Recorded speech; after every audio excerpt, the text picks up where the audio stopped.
नमस्कार, मेरा नाम है विकास और आप देख रहे हैं बिहार टाइम्स। अभी हमारे साथ बात करने के लिए मनीष वरियाल जी हैं, जो कि एक नई पार्टी के साथ आ रहे हैं बिहार की पॉलिटिक्स में। तो आइए उनसे जानते हैं। सबसे पहले तो सर अपना परिचय दर्शकों। विकास जी, धन्यवाद मुझे यहाँ मौका देने के लिए कि मैं आपके माध्यम से पटना और बिहार की जनता के साथ बात कर सकूँ। मेरा परिचय शिक्षक के रूप में है। तो मेरी पढ़ाई तो पटना से ही थी, सेंट कैरेंस हाई स्कूल से, और उसके बाद जो है केन कॉलेज में मैंने पढ़ाई की, और उसके बाद एज अ फाइनल ईयर जो है मुझे लगता है कि भगवान का आशीर्वाद था। तो मैं 3 जगहों पे मेरी सिलेक्शन हुई, IIM इंदौर, IIM कोझिकोड और भारतीय विदेश व्यापार संस्थान इंडियन इंस्टीट्यूट ऑफ फॉरेन, और वहाँ से मैं पास करने के बाद मैं भारत सरकार के उपक्रम जो है उसमें मैंने 2 से करीब 2.5 साल काम किया एज अ क्लास 1 ऑफिसर, और फिर उसको छोड़कर मेरे शिक्षण के तरफ काफ़ी झुकाव था। और बिहार की जो युवा हैं उनके साथ मैं जुड़ना चाहता हूँ। वो जो मैंने पढ़ाई की, जो भी मैं इंडस्ट्री में काम किया, मैं अपनी जो भी एक्सपीरियंस है उसको मैं शेयर करना चाहता था। तो पिछले 18 साल से मैं करीब लाखों युवाओं के साथ जुड़ा हूँ और उनको मैंने पढ़ा करके, ट्रेन करके उनके गंतव्य पर पहुँचाया। इसके अलावा मैं एक आप बोल सकते हैं कि लेक्चरर के रूप में, प्रोफेसर के रूप में जाना चाहता हूँ। तो देश में जितने भी संस्थान हैं जो प्रौद्योगिकी से, प्रबंधन से जुड़े हुए संस्थान हैं, उनमें मैं पढ़ाता हूँ, लीडरशिप मैनेजमेंट पढ़ाता हूँ। तो चाहे वो IIM कलकत्ता हो या IIT रुड़की हो या BIT मिश्रा हो, NIT पटना हो, और कई विश्वविद्यालय हैं जहाँ पर समय समय पर मैं एज अ गेस्ट फैकल्टी में जाता हूँ और अपनी बातों को अपने स्टूडेंट्स के सामने रखता हूँ। यही मेरा एक छोटा सा परिचय। इसके अलावा मुझे एक सौभाग्य प्राप्त हुआ जब मैं ऑक्सफोर्ड यूनिवर्सिटी में मैं एकमात्र भारतीय जो कि बैच में मैं सिलेक्ट हुआ, और वहाँ पर करीब 45 स्टूडेंट्स छात्र सिलेक्ट हुए। उससे मैं भारत में एकमात्र, बिहार का भी एकमात्र, और वहाँ पर मैंने पढ़ाई की। मुझे लगता है कि मैं हमेशा से एक बिहार के प्रति बहुत ज़्यादा भक्ति रही है, इसलिए मैं रह नहीं पाया। 2-2.5 साल बाद रहने के बाद मैं वापस आ गया। मेरे लिए कर्मभूमि जन्मभूमि सब कुछ है। तो इसलिए ऑक्सफोर्ड की पढ़ाई के बाद मुझे बहुत पता था कि मुझे बिहार नहीं रहना, यहीं रहना है, यहीं करना है, यही जो काम करना है यही करना है। तो और जो भी मेरी पढ़ाई हुई है वहाँ पर, जो मेरी एक्सपीरियंसेस है, जो मैंने काम किया, मैं उनको बिहार की जनता की तरफ ले जाऊँगा और अपने माध्यम से अपने जैसे, और जो भी जिनका मन साफ है, जो करप्ट नहीं है। मुझे लगता है पढ़ाई एक माध्यम नहीं है जनता की सेवा करने का, उसको मैं बहुत ज़्यादा महत्व नहीं देता हूँ। लेकिन मुझे लगता है कि आज नीतीश कुमार जी इतने एक्सेप्टेबल है बिहार में, इसलिए उन्होंने इंजीनियरिंग की पढ़ाई की है। लोग कहते हैं कि विकल्प नहीं है, तो सही में विकल्प नहीं है। नीतीश जी विकल्प क्यों है? इसीलिए विकल्प है क्योंकि NIT पटना से पास की है, बातचीत ढंग से करते हैं, सबकी इज्जत रखते हैं और अपना काम भी ढंग से करते हैं, चीज़ों को समझते भी हैं। लेकिन अगर एकदम आपने पढ़ाई नहीं की है तो पॉलिसी से लेकर आप कैसे क्या कर सकते हैं? तो या तो आप काम करने का आपको एक्सपीरियंस होना चाहिए, या फिर आपको पढ़ाई करने कुछ तो होना चाहिए।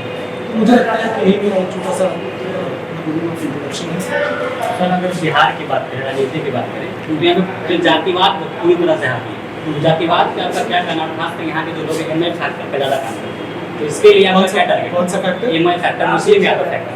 अच्छा, देखिए, पहले तो ये बता दूँ, मैं शिक्षक हूँ। तो मैंने काफ़ी सारे, मतलब मुझे आज तक पता भी नहीं है कि मेरे छात्र जो हैं किस जाति और किस धर्म को बिलोंग करते हैं। और जब एक शिक्षक होता है वो इस तरह से न्यायमूर्ति की तरह होता है, और न्यायमूर्ति कभी इस बात को देखता नहीं है कि मैं जिसके लिए फैसला कर रहा हूँ कौन सी जाति और कौन से धर्म से है। कुछ चीज़ें हैं जो मेरे दिमाग में बहुत साफ है, और मैंने ये सबको कहा है कि आप कुछ देश का उदाहरण लें और देखें कि इन लोगों ने जातीय और धर्म के समीकरण को तोड़ के रखा या नहीं। एक मोदी जी पहले एग्जाम्पल हैं, जिनकी जाति जो है ऐसे इतनी संख्या नहीं है, उन्होंने तोड़ दिया। उनमें शायद कैपेबिलिटी है तभी वो तोड़ पाए। अगर आप देखें अब्दुल कलाम जी, तो मुझे लगता है कि आज वो जिंदा होते और जिस जगह से वो खड़े हो जाते हैं उस जगह से वो जीत जाते। आप देखिए, अगर देश में कोई हमारा प्लेयर छक्का मारता है तो आप उसकी जाति और धर्म भूल जाते हैं। मुझे लगता है कि जाति तभी देखते हैं जब दूसरे दल में आपको अपनी जाति से बेहतर कोई उम्मीदवार नजर नहीं आता है, अगर आपको भी वोट करना है। देखिए, जाति क्या है? जाति तो हमारे परिवार की तरह है, ठीक है। अगर मेरे पिता खड़े हैं तो मैं किसको वोट दूंगा? पिता को वोट दूंगा। लेकिन अगर पिता से कोई 5 गुना अच्छा अगर उम्मीदवार खड़ा है तो मेरा मन डोल जाएगा। मैं सच बताता हूँ, फिर शायद मैं अपने पिता को छोड़ दूँ। तो लोग जाति की बात करते हैं, मुझे नहीं लगता कि लोगों की गलती है, विकल्प की गलती है। जब दूसरी जाति के लोग दूसरी पार्टी से खड़े होते हैं और उनका भी व्यवहार और उनकी बातें वैसी ही हैं जो मेरी जाति के लोगों की हैं, मैं क्यों ना वोट दूं। लेकिन अगर कोई सामने वाला आदमी किसी भी पार्टी का हो, अगर वो मेरी जाति से बेहतर है, मैं आपको बताता हूँ, चुपचाप जाकर के उस जाति के लोगों को, दूसरी जाति के, उनको जाति गौण हो जाता है उनके सामने, उनको दिखाई नहीं पड़ता है, उनको अरविंद केजरीवाल दिखता है, उनको जो है धर्म ही नहीं दिखता है। मुझे लगता है कि बिहार की जनता बहुत समझदार है। और मैं एग्जाम्पल देना चाहूँगा जॉर्ज फर्नांडिस का, जो क्रिश्चियन थे और मुजफ्फरपुर से कितनी बार लड़े और जीते। मैं एग्जाम्पल देना चाहूँगा शरद यादव जी का। मुझे लगता नहीं कि उन्होंने, क्योंकि वो यादव थे इसलिए जीते, क्योंकि वो शरद यादव थे इसलिए जीते। उसी तरह से मुझे लगता है कि बिहार की धरती ने कई लोगों को मौका दिया है। जो अगर आप पटना का इतिहास देखें तो पटना से तो बंगाली लोग जीतते थे, कम्युनिस्ट पार्टी से बंगाली लोग जीते थे। आप 30-40 साल पहले चले जाइए, ये वही धरती है जहाँ से बंगाली जीतते थे। तो ये तो हमें बेवकूफ़ बनाने का बहुत अच्छा तरीका है। और मैंने इस प्रेस कॉन्फ्रेंस में आपको एग्जाम्पल दिया था, अच्छा एग्जाम्पल नहीं है कुत्तों वाला, तो हमें कुत्ता बना दिया गया है कि तुम एलसीसीएन कुत्ता हो तो तुम्हारी यही खासियत है, तुम लैब्राडोर हो तो तुम्हारी यही खासियत है। तो जो जात जिस जात का है उसकी वही खासियत है और उसके हिसाब से उसको बदनाम भी किया जाता है और उसी हिसाब से बोला जाता है। मुझे लगता है कि यादव, मेरे बहुत सारे छात्र यादव हैं, जो यादव लिखते हैं मुझे पता चलता है, पूरे देश में नाम कमा रहे हैं, चाहे वो शिक्षा के क्षेत्र में हो, चाहे वो आप देख लीजिए वो फिल्म के क्षेत्र में हो, चाहे वो किसी भी क्षेत्र में हो। उसी तरह से मुसलमान भी कर रहे हैं, उसी तरह से हर जाति के लोग, चाहे वो यादव हो या राजपूत हो या कायस्थ हो, कुर्मी हो, जातियाँ तो यहाँ भरी हुई हैं, अगला पिछड़ा दलित, ये सब जो हमें जो स्टिकर मिला है, लेबल मिला है दलित का, जैसे ही आपने मुझे, मैं इसका बहुत बड़ा विरोधी हूँ, शायद मैं पहला आदमी हूँ जो ऐसा बोल रहा हूँ, किसी को आप दलित बोले तो विरोधी है, क्योंकि आपने उसे माथे पे स्टिकर चला दिया कि आप ऐसे ही हैं। नहीं, वो आप ऐसे नहीं हैं, धारणा बना लिया है, धारणा, और उससे हमारी और बेइज्जती होती है। मैं तो अपनी जात के बारे में बताऊंगा, लेकिन आप तो इंटेलिजेंट लोग हैं, आप लोग ढूंढ लेंगे। लेकिन आप ये मत सोचिए कि मैं जिस जाति से बिलोंग करता हूँ वैसी ही मेरी कैरेक्टरिस्टिक है। अगर मैं पढ़ा हूँ, लिखा हूँ, और ये पटना बदल चुका, बिहार भी बदल चुका है। पहले लोग गाँव में रहते थे, आज शहर में रहते हैं, वो परिवेश में बहुत अंतर है। सामाजिक परिवर्तन भी हो चुका है बिहार में। और अब जो सामाजिक परिवर्तन हुआ है, जिसमें लालू जी का, नीतीश जी का काम है, लेकिन अब उनका काम खत्म हो गया, बूढ़े हो गए उनका, अब बिहार की राजनीति में काम खत्म। पासवान जी, इन्होंने सामाजिक परिवर्तन ला के लोगों को, मैं मानता हूँ इस बात को कि उन्होंने एक अच्छा काम किया और लोगों को जगाने का भी काम किया। लेकिन जैसे राम मंदिर के नाम पर 40 साल राजनीति हो गई और अब खत्म हो गई, अब नहीं ज़्यादा, तो मंदिर भी बन गया, बहुत अच्छी चीज़ है। अब जाति की भी जो बात है, धीरे धीरे आपके जैसे युवा मांगेंगे कि भाई मुझे जॉब दो, मेरे बच्चों का क्या होगा, नहीं तो मुझे दिल्ली बॉम्बे भेजना पड़ेगा। अपनी युवाओं की बात की है, तो खासकर बाकी लोग की बात है, तो ये वैसा दिल्ली एनपीआई का माना जाता है और यहाँ के लोग शिक्षित भी हैं। तो इन युवाओं के लिए आपके लिए क्या करना चाहेंगे युवाएं आपको वोट करें? चलिए, मैं आपकी बात को थोड़ा काट रहा हूँ, बुरा मत मानिएगा। मुझे लगता नहीं कि वीवीआईपी जगह है, बिल्कुल गरीब जगह है। अगर आपने उठा लें इस जगह को, तो मैं बोलता हूँ ये गरीब है। बाकी सीट के हिसाब से बोल रहा है, सीट के हिसाब से, क्योंकि हम लोग की इतनी हालत खराब है कि बांकीपुर जैसे सड़े गले जगह को हम लोग वीवीआईपी बोल रहे हैं। तो आप सोच लीजिए बाकी बिहार का क्या होने वाला है। कहीं सड़क नहीं, कहीं बिजली नहीं, कहीं स्कूल नहीं, वीवीआईपी किस हिसाब से बोलते हैं? क्योंकि कुछ लोग गाड़ी चलाने वाले और गाड़ी रखने वाले लोग यहाँ रहते हैं, इसलिए आप वीवीआईपी बोल सकते हैं, तो वीवीआईपी नहीं है। यहाँ की युवाओं की बात करिए तो युवाओं का पलायन दूसरी जगह काफ़ी है। यहाँ इंजीनियरिंग कॉलेज नहीं है। आप यहाँ देखिए IIT NIT जो कि केंद्रीय सरकार की है, इसके अलावा यहाँ पर सिर्फ 2 प्राइवेट इंजीनियरिंग कॉलेज है, 3। आप भुवनेश्वर देख लीजिए, कलकत्ता देख लीजिए, चेन्नई देख लीजिए, 60 इंजीनियरिंग कॉलेज से कम हो तो आप मेरा नाम बदलिए। ये ऐसा हमारा राज्य है। नीतीश जी आए थे इस बात को बोल करके कि हम यहाँ से पलायन युवाओं का रोक देंगे। उनको क्या चाहिए? अच्छी शिक्षा, नदारत है। ना इंजीनियरिंग कॉलेज है, ना मेडिकल कॉलेज है, यूनिवर्सिटी तो है ही नहीं। मगध यूनिवर्सिटी 3 से 4 साल में जो है आपको डिग्री देती है। यहाँ के लोग रो रहे हैं, यहाँ का शिक्षण संस्थान कोई भी एग्जाम नहीं ले रहा कोरोना के समय में। कई लोगों का, कई कॉलेज में उनका दाखिला हो गया, वो एडमिशन नहीं ले सके, उनको किसी को चिंता नहीं है। सब बैठे हुए हैं, अपनी राजनीति कर रहे हैं। ये नहीं सोच रहे कि लोग रो रहे हैं कि यहाँ पर एग्जाम नहीं हुआ, दूसरे राज्य में एग्जाम शुरू कर दिया, यहाँ कोई एग्जाम नहीं हुआ।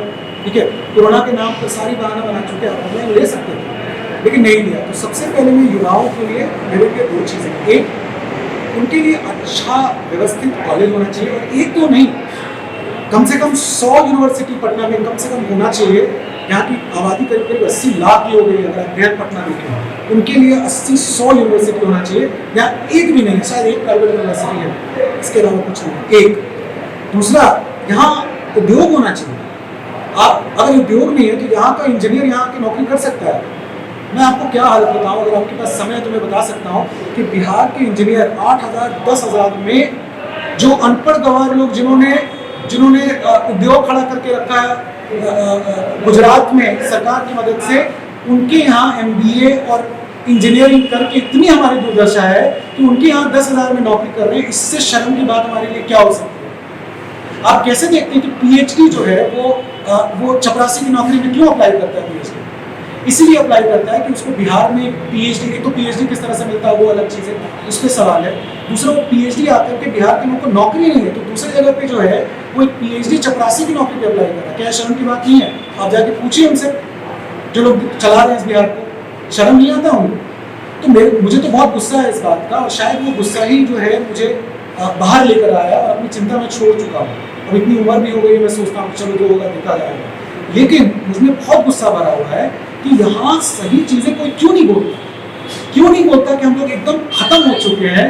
हम हमेशा जो है अच्छी चीज़ें आप देखिए, आप लोग भी दिखाते हैं तो न्यूज़ क्या बनता है कि साहनी जी यहाँ पर इनसे मिलने जा रहे हैं। साहनी जी की हम इज्जत करते हैं, क्या है साहनी, क्या किया उन्होंने, हमको नहीं समझ में आता।